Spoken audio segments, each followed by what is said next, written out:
I should have never gone in that cave. I knew better. But when you spend enough time exploring the underground, curiosity starts to outweigh caution. And sometimes, curiosity can kill you.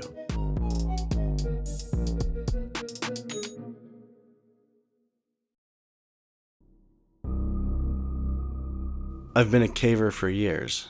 I'm not a professional, just a guy with a love for tight passages, deep drops, and the thrill of discovering unexplored locations. Most people wouldn't understand. They see caves as dark, damp holes in the earth. To me, they're a world of mystery, a place where time stands still. A few months ago, I found something different.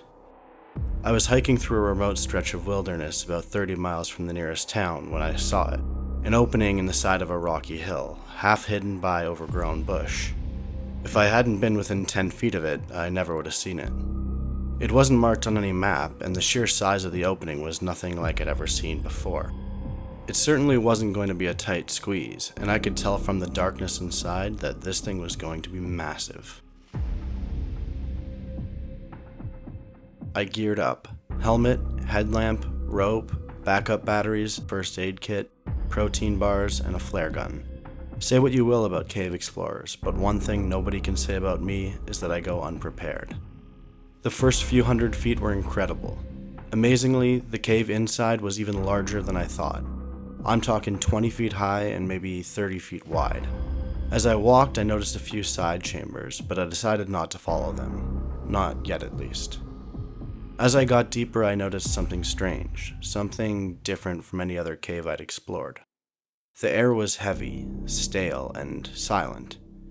Normally you hear something, water flowing, air whistling through cracks, but here, there was nothing. Just my breathing and the sound of my boots on stone. And that's when I heard the first sound.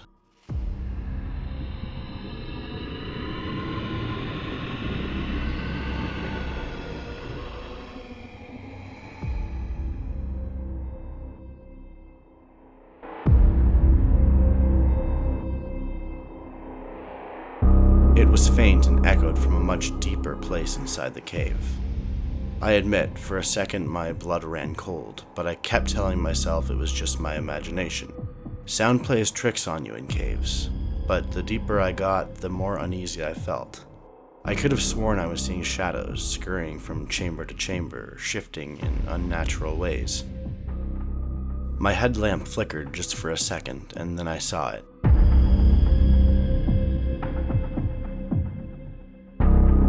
Something peeking at me from around the corner of one of the chambers. Just for a second, two large, black eyes, pale, almost translucent skin, but it was gone as fast as it appeared. I froze. My brain refused to process what I had just seen. Was it an animal? A trick of the light? A person? I whispered, "Hello?" but the sound barely left my throat. I got no response. I took a step forward. My heart was hammering. The silence was suffocating. And then scratching, nails scraping against stone, rapid, shuffling movements just beyond my light's reach. I was frozen in fear for a few seconds. I had never seen anything like this. I know a lot of you are going to come up with explanations that it was a cougar or maybe a baby owl or something, but no, this was not a normal animal. I turned back, my body screamed at me to run, but you don't run in caves. Panic gets you killed. I moved fast but careful, keeping my eyes on the tunnel ahead. And that's when I heard it. Breathing. Not mine. Close. Wet. And shallow.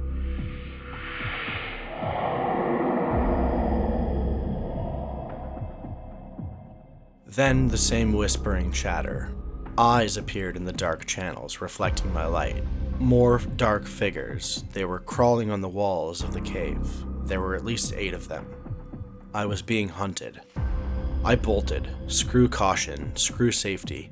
I sprinted down the tunnel, slipping, nearly falling. I knew the entrance had to be close, and I just remember looking for the natural light as I ran.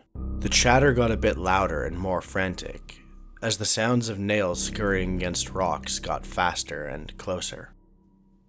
The next thing I did was out of pure desperation, and to this day, I'm convinced it's what saved my life. My flare gun. I ripped off my backpack and tried to unzip it as I ran. Eventually I got it open enough, reached in, and felt the grip. I ripped it out. I blindly aimed behind me and fired. The cave exploded in red light and I stopped for a second to look back. For the first time, I saw them clearly.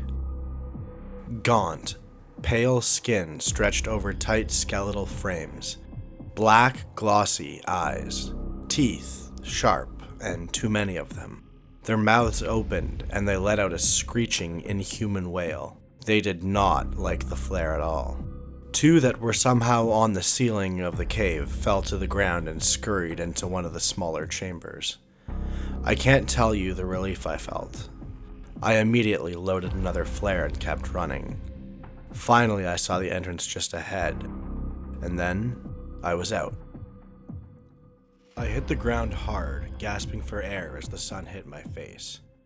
I scrambled away from the caves on my hands, shaking, chest heaving. The entrance was dark again, empty, with no movement whatsoever. They hadn't followed me out. I guess they couldn't. I don't know what I found down there. I don't know what they were, but I do know one thing. There are things out there that we haven't discovered yet. I never reported it, never marked it. I don't even know if I could find it again if I tried. I'll tell you this though, I always make sure to pack a few extra flares now. Hey everyone, I hope you're enjoying the videos. If you liked today's video, remember to leave a like. However, if you're ready to become a permanent resident of the Friggit house, go ahead and click the subscribe button so you don't miss future videos. Every comment, like, and subscription counts and makes a massive difference, especially when the channel is this small. Thanks so much for watching, and we'll see you next time.